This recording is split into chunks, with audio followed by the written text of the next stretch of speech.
अस्सलाम वालेकुम dear students. ये ग्रोथ एंड डेवलपमेंट का जो चैप्टर चल रहा था वो ऑलमोस्ट ख़त्म हो चुका है। आज इसके कुछ एमसीक्यूज़ आपसे जल्दी मैं डिस्कस करता हूँ। एमसीक्यूज़ बायोलॉजी में हर चैप्टर का 20, 40, 100, 200 हो जाए तो भी कम है, लेकिन ये चैप्टर वाइज जो कुछ एमसीक्यूज़ में अभी मैंने एक सिलसिला स्टार्ट किया हुआ है। इसका मकसद ये है कि आपको ओवरऑल अंदाज़ा हो जाए, एमसीक्यूज़ का स्टाइल सीखें कि एमसीक्यूज़ को किस तरह से पढ़ना है, इसका आंसर किस तरह तलाश करना है। तो ये प्रैक्टिस भी आपका साथ साथ होता जाएगा। और ऑफ कोर्स इसके बाद जो चैप्टर हम स्टार्ट करने जाएंगे वो जेनेटिक्स की तरफ जाएंगे। जेनेटिक्स में जितने भी गैप्स रह गए हमसे वो हम लोग फिल करेंगे इंशाल्लाह। पहला एमसीक्यूज़ है, क्या कह रहा है? A woman is expected to of hormonal insufficiency। एक औरत है, उसमें हार्मोन की कमी पाई गई। डॉक्टर ने सोचा कि इसमें हार्मोन की कमी है। बल्कि एक काम आप कर लें, ये तो मैं आपको बता रहा हूँ सारा सवाल। आप वीडियो पॉज करें, वीडियो पॉज करने पर आप खुद सवाल को पढ़ लें। सारा हलवा भी अच्छा नहीं लगता, मैं आपको हलवा दे दूँ, हलवा बना के दे दूँ। आप अपनी प्रैक्टिस करेंगे, सवाल आप खुद पढ़ लें और फिर इसका मतलब समझने की कोशिश करें कि क्या कह रहा है। उसके बाद ज़रूर दोबारा प्ले कर लीजिए।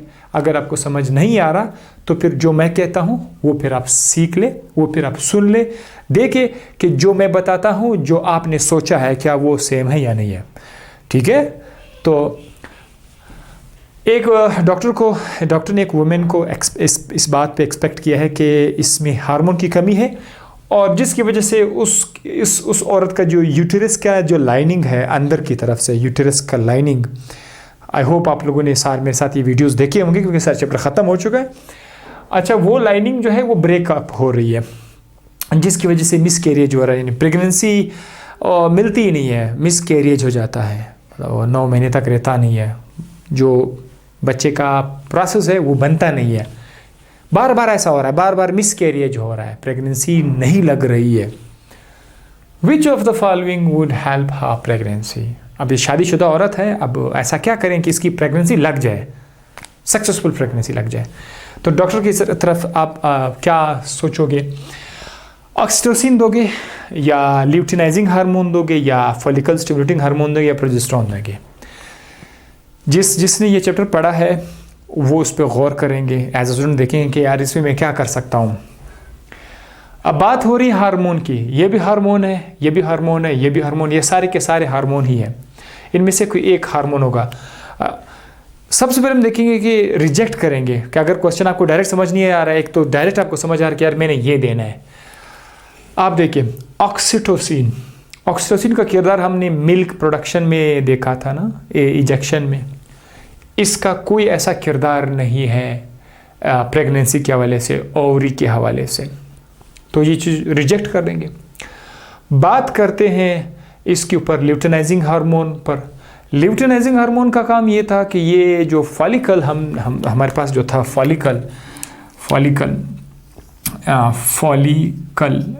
फॉलिकल के अंदर क्या था? ओवम, अंडा। ठीक है, एक अंडा होता था। इस अंडे को बाहर निकालने में मदद करता था ल्यूटिनाइजिंग हार्मोन।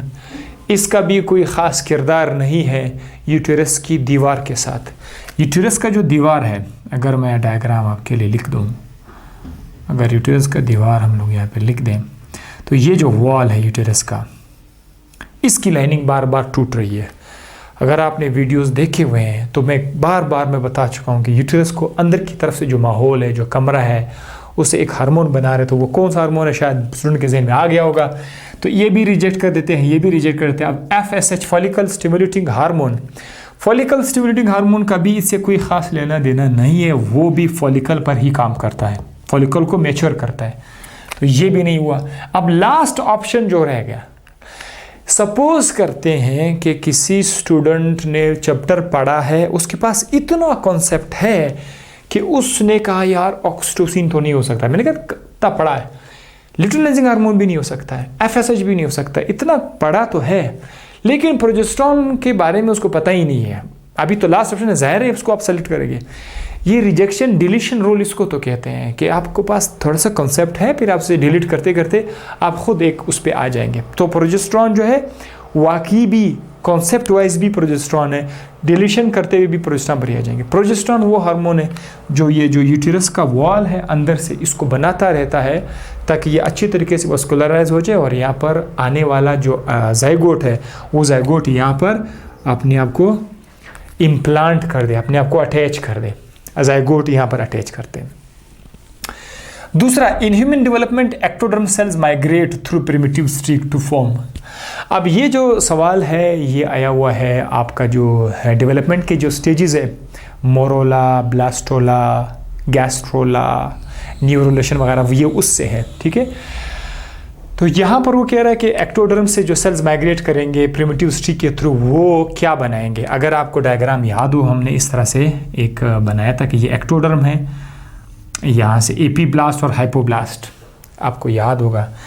यहाँ से जो सेल्स हैं इधर से ये प्रिमिटिव स्ट्रीक के थ्रू अंदर की तरफ आ जाएंगे। ये एक लेयर है, ये दूसरा लेयर है, तो ठीक है, इसको आप एक्टोडर्म यहाँ पर कह रहे हैं। हालांकि बाद में इसका नाम एक्टोडर्म हो जाता है, बाद में इसका नाम एक्टोडर्म हो जाता है।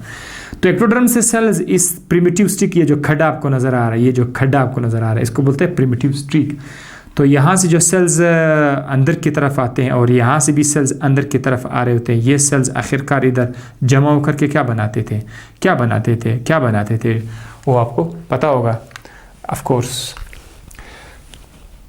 खुद ही बता दें।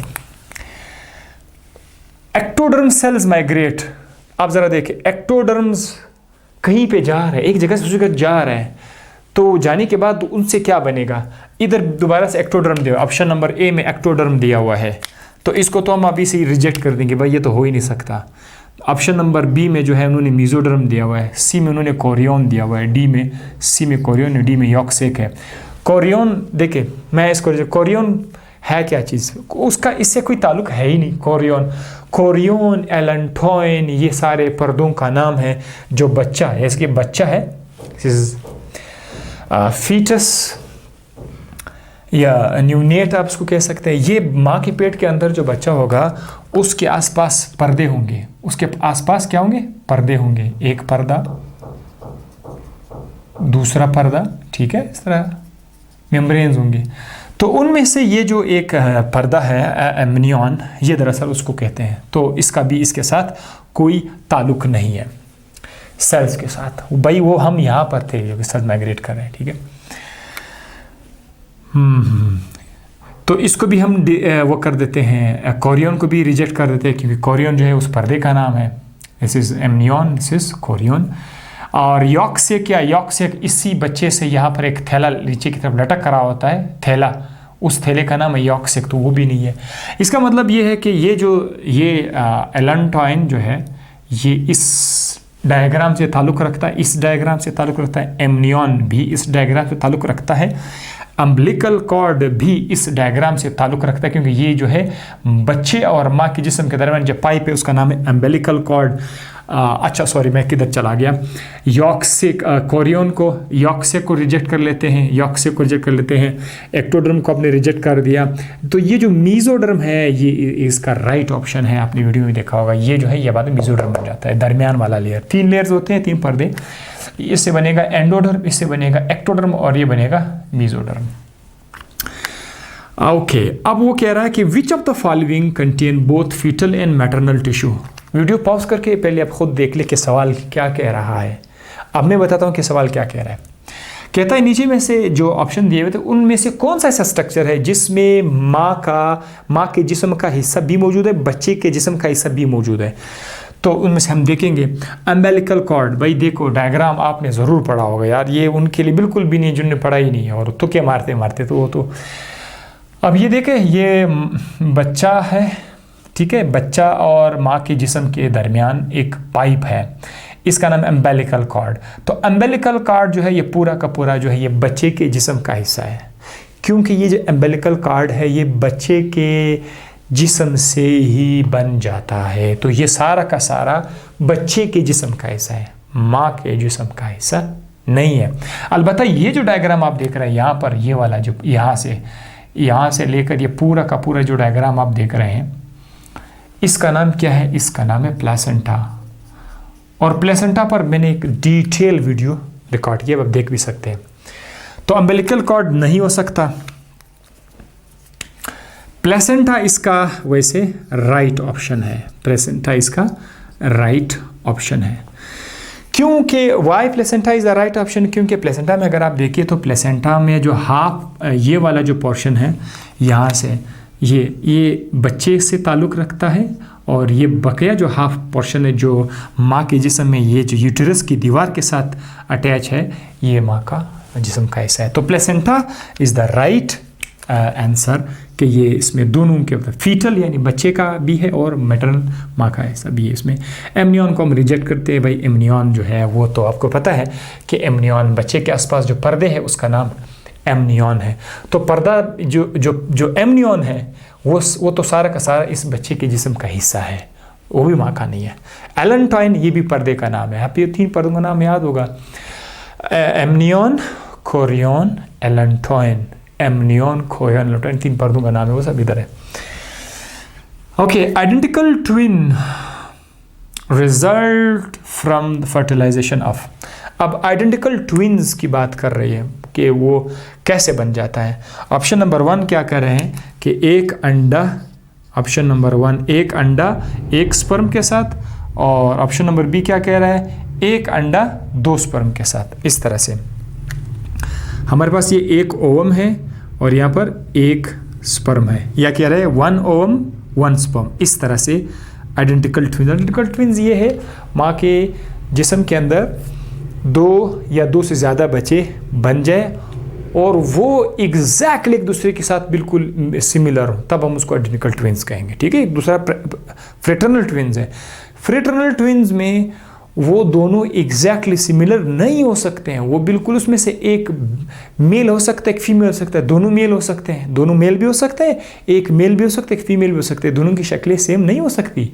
लेकिन जब बात चल रही है आइडेंटिकल ट्विन्स की, तो आइडेंटिकल ट्विन्स में दोनों का 2 बच्चे हैं, 3 बच्चे हैं, वो बिल्कुल एग्जैक्टली सिमिलर होंगे एक दूसरे के साथ। ठीक है। तो आइडेंटिकल होंगे, उसका जेनेटिक मेकअप सेम होगा। क्यों जेनेटिक मेकअप सेम होगा? क्योंकि उसकी रीज़न ये है कि एक स्पर्म एक अंडे के साथ जब मिलेगा तो एक ज़ाइगोट बनेगा। क्या बनेगा? एक ज़ाइगोट बनेगा। एक ज़ाइगोट के अंदर अपना डीएनए होगा, अपना डीएनए होगा। इसका अपना डीएनए होगा, ज़ाइगोट है ना, बच्चा है, ये तो फ्यूचर का बच्चा है। ये ज़ाइगोट अपने आप को 2 हिस्सों में तोड़ देगा, 2 हिस्सों में तोड़ देगा। ये एक ज़ाइगोट था, अब ये 2 ज़ाइगोट हो गए। जो डीएनए है, डीएनए अपने आप को कॉपी करके जितना डीएनए था वो इधर आएगा और उसी तरह का डीएनए इसमें भी आएगा। डीएनए अपने आप को कॉपी करके एग्जैक्टली सेम टाइप का डीएनए इधर भी आएगा, उधर भी आएगा। तो ये 2 ज़ाइगोट एक तरह के हैं। ये ज़ाइगोट भी फ्यूचर में जाकर इससे भी जो है बच्चा बनेगा और इससे भी बच्चा बनेगा। इस पर भी मेरा वीडियो मौजूद है ट्विन्स पर, आइडेंटिकल ट्विन्स। तो ये एक तरह के होंगे। अब आप देखें ये कब पॉसिबल है? जब इस तरह का सिचुएशन हो, एक अंडा और एक स्पर्म आपस में मिल जाए। लेकिन अगर आपके पास 2 अंडे हों और उनके साथ 2 स्पर्म मिल जाए, तो फिर भी तो 2 ज़ाइगोट बनेंगे, Z। लेकिन वो सिमिलर नहीं होंगे। ठीक है। तो आइडेंटिकल ट्विन का राइट ऑप्शन क्या है? 1 ओवम बाई 1 स्पर्म, ये उसका राइट ऑप्शन है। 1 ओवम बाई 2 स्पर्म, इसका कोई फ़ायदा है ही नहीं, ये कुछ है ही नहीं, कोई out of the course, out of the box ये क्वेश्चन है ही नहीं। 1 ओवम बाई 2 स्पर्म, ऐसा हो ही नहीं सकता। 2 स्पर्म और 1 अंडा, कोई फ़ायदा ही नहीं है, ये हो ही नहीं सकता। 2 ओवा बाई 2 स्पर्म, ये ऑप्शन हो सकता है। 2 ओवा बाई 2 स्पर्म, 2 अंडे और 2 स्पर्म। ठीक है। ये फिर कब होगा? ये फिर फ्रेटर्नल ट्विन्स में होगा। अगर बात उन्होंने फ्रेटर्नल ट्विन का लिखा है फिर ये ऑप्शन चलेगा। अच्छा, डी में क्या कह रहा है? 2 ओवा बाई 1 स्पर्म। ऐसा हो ही नहीं सकता कि 2 अंडे को एक ही स्पर्म ले ले। तो ये भी एक अजीब सा वो है सवाल है, वो ऑप्शन है। Protective coat which surround the embryo, embryo के आसपास प्रोटेक्टिव कोट कौन सा है? यहाँ तक तो सारे पता है आपको। ये जो 3 पर्दे हैं ये सारे के सारे इसमें आप देख सकते हैं। सबसे ऊपर वाला जो है कोरियन है, सबसे ऊपर वाला जो है कोरियन, हालांकि वो भी प्रोटेक्शन दे रहा है, लेकिन अगर आप गौर से देखेंगे तो वो उस पर्दे को आप लेंगे जो बच्चे के साथ बहुत ज़्यादा करीब हों, जो डायरेक्टली बच्चे के ऊपर आ रहा है, वो है एमनियन। एमनियन और बच्चे के दरमियान एक ख़ास किस्म का लिक्विड है एमनियोटिक फ्लूइड, वो बच्चे को प्रोटेक्ट कर रहा होता है, लिहाजा amnion is the right option.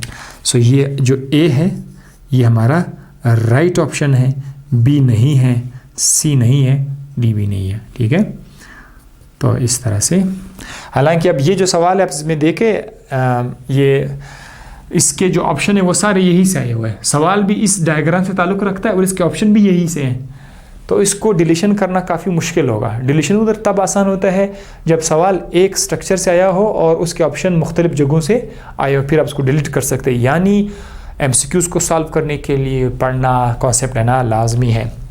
ये हो गया। अब आते हैं the outer layer of the blastocyst which later attaches to the uterus.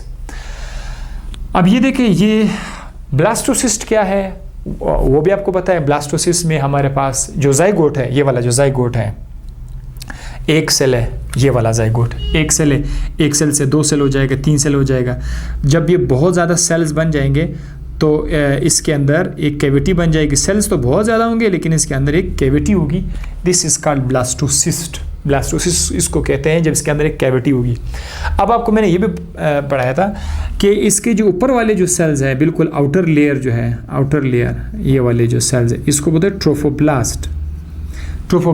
ठीक है, और अंदर वाले जो सेल्स होते हैं उसको बोलते हैं इनर सेल मास। ये वाले क्या, ये इनर सेल मास है, और ये वाला जो लेयर आप देख रहे हैं इसको बोलते हैं ट्रोफोब्लास्ट, ये वाला, ये दिस वन। अब वो कह रहा है कि ये एक जाइगोट है, अंडे और स्पर्म से बना हुआ स्ट्रक्चर है, इसने यूटेरस के अंदर जाना है, यूटेरस की दीवार के साथ अटैच होना है, ये तो आपको पता है। अब अटैच होने के लिए कौन सा स्ट्रक्चर हेल्प देगा कि यूटेरस की दीवार के साथ वो अटैच हो जाए? पहला ऑप्शन है डिसिडोआस, ये दूसरा ऑप्शन है ट्रोफोब्लास्ट, तीसरा है एमनियन, और डी ऑप्शन जो है वो हमारे पास क्या है, इनर सेल मास। अगर आप गौर करेंगे ना तो अटैचमेंट इसकी यहाँ से होगी, तो इनर सेल मास को तो यही से हम रिजेक्ट करते हैं कि यार आपका अटैचमेंट से कोई काम है नहीं, क्योंकि ये वह एरिया एक्सपोज्ड है। अच्छा, इसके बाद एमनियन, भाई एमनियन आ कहाँ रहा है? एमनियन तो वो है बच्चा बनेगा, बच्चा कब से वॉल के साथ अटैच हो चुका है, ग्रो कर गया, फिर बाद में लेयर आ गए, तो ये तो इधर से आप डिस्क इसको आप रिजेक्ट करोगे, एमनियन हो ही नहीं सकता। डिसेडवस भी नहीं हो सकता, और एक ऑप्शन है वो है ट्रोफोब्लास्ट। ट्रोफोब्लास्ट के अंदर बाकायदा किस्म के मॉलिक्यूल्स होते हैं जो यूटेरस की दीवार के साथ अपने आप को अटैच करते हैं। अच्छा, ये भी होगा, तो इसमें आपका ये वाला करेक्ट ऑप्शन है। Hormone in initiating and maintaining lactation after birth is, वो कौन सा हार्मोन है जो, एक तो लैक्टेशन पे भी मेरा वीडियो अवेलेबल है। लैक्टेशन, दूध देना, जब माँ के छाती के ब्रेस्ट के अंदर दूध बन जाए और बाहर आ जाए, बच्चा उसको ले ले, इसको बोलते हैं लैक्टेशन। लैक्टेशन में वो कौन सा हार्मोन है जो एक तो लैक्टेशन को इनिशिएट करता है? अब देखो, मैं अक्सर अपने स्टूडेंट से कहता हूँ कि आप प्रैक्टिस करते जाइए। प्रैक्टिस में यह है कि आपका माइंड MCQs को पढ़ने में, MCQs के अंदर जो छुपी हुई बातें हैं उनको निकालने में आपका माइंड मास्टर हो जाता है। हालांकि एक ही सवाल को पढ़ते हुए एकदम से जहन में कोई ना कोई आइडिया ज़रूर आ जाता है, लेकिन उसमें धोखा शामिल होता है। बार बार पढ़ने से जो है आप एक्सपर्ट हो जाते हैं। यहाँ पर कहते हैं जो इनिशिएट करता है, स्टार्ट भी करता है लैक्टेशन के प्रोसेस को, और फिर बाद में मेंटेन भी करता है थ्रू आउट, जब तक वो बच्चे को दूध पिला रही है। तो ये कौन सा ऐसा खुशकिस्मत हार्मोन है जो इनिशिएट और मेंटेन दोनों कर रहा है? एस्ट्रोजन पर अगर हम आ जाएंगे, भाई एस्ट्रोजन का दूध के साथ कोई ताल्लुक है ही नहीं, तो आप जिन्होंने पढ़ा है वो इसको इधर से ही रिजेक्ट कर देंगे, यार तुम नहीं हो सकते हो। दूध के केस में जिसने पढ़ा हो ना, थोड़ा बहुत पढ़ा हो, वो कहेगा यार या तो ऑक्सीटोसिन है, डी ऑप्शन, या तो प्रोलैक्टिन है, बी, ये 2 हो सकते हैं, ये FSH भी नहीं हो सकता, तो 2 को आप रिजेक्ट करेंगे। बचेगा कौन सा? प्रोलैक्टिन और ऑक्सीटोसिन। अब देखें, प्रोलैक्टिन हार्मोन ये वो हार्मोन था जिसको मैंने पढ़ाया था कि ये इनिशिएट करता है। जैसे ही आपके ज़हन में ये बात आया कि ये इनिशिएट करता है, तो फिर तो मेंटेनिंग भी खामखा इसके साथ खुद ब खुद आ जाएगा, क्योंकि थ्रू आउट द लाइफ बच्चे जब तक दूध ले रहे हैं, थ्रू आउट द लाइफ जब तक बच्चा दूध ले रहा है, उसको ये प्रोलैक्टिन जो है ये मिल्क प्रोवाइड करेगा। प्रोलैक्टिन मिल्क प्रोवाइड करता है। ऑक्सीटोसिन सिर्फ उसको इजेक्ट करने में मदद करता है। जब दूध पहले से छाती के अंदर आ जाए, उसको उससे बाहर निकालने में फिर किसका किरदार है? प्रोलैक्टिन का किरदार है। प्रोलैक्टिन जब तक बच्चा दूध ले रहा है, प्रोलैक्टिन जो है अपना रोल अदा करेगा। हालांकि ऑक्सीटोसिन भी है, ऑक्सीटोसिन भी कर रहा है, लेकिन वो कह रहा है जिसने इनिशिएट किया था, इनिशिएशन हमेशा प्रोलैक्टिन होता है। तो ये था, इस तरह के क्वेश्चंस होते हैं। एमसीक्यूज 7 एमसीक्यूज थे सिर्फ, और इस इतने टाइम में आपको 40-50 एमसीक्यूज भी बताए जा सकते हैं। अगर से बता दें कि इसमें बी है, इसमें सी, इसमें डी, चलते चलते चलते। इसका मकसद ये था कि आपको कॉन्सेप्ट दिया जा सके, आपको इस बात पे मैं मजबूर कर सकूँ ये कि हर हाल में पढ़ना लाजमी है, समझना लाजमी है। जब आप समझोगे, जब आप किसी कॉन्सेप्ट को, टॉपिक को, केमिस्ट्री, फिजिक्स, बायो में जिधर भी आप जिस फील्ड में जाएंगे, आप किसी चीज़ को समझोगे, फिर आप उसकी प्रैक्टिस करोगे, तब जाकर किसी कम्पिटिटिव एग्ज़ाम में आपको अच्छे नंबर मिल सकते हैं। अच्छे नंबर मिलने के बाद ही आपकी सिलेक्शन के चांसेस बढ़ जाते हैं। आई होप इस वीडियो से आपको फ़ायदा मिला हुआ हो। बाकी जो चैप्टर है मैं कोशिश करता हूँ जेनेटिक्स से जो मिसिंग टॉपिक्स वो आपको पढ़ा और उसके भी कुछ एमसीक्यूज आपके साथ शेयर करता चलूँ। अपना ढेर सारा ख्याल रखिएगा। इस खोपड़ी के अंदर नेगेटिव लोगों को जगह ना दो और ना नेगेटिव सोच को इसमें जगह दे। हमेशा पॉजिटिव सोचा करे। आप पर तकलीफ़ ज़रूर आएगा अगर आप पॉजिटिव सोचा करेंगे, लेकिन वो तकलीफ़ बड़ा टेम्पोरेरी होगा, उसका बाद का रिज़ल्ट बड़ा अच्छा होगा। अगर आप हमेशा नेगेटिव सोचोगे, उसकी खुशी बड़ी टेम्पोरेरी होगी, बड़ी आर्जी खुशी होगी, लेकिन बाद में ज़लालत हमेशा आपका मुकद्दर बन जाएगा। अपनी दुआ में याद रखिएगा। अल्लाह हाफिज़।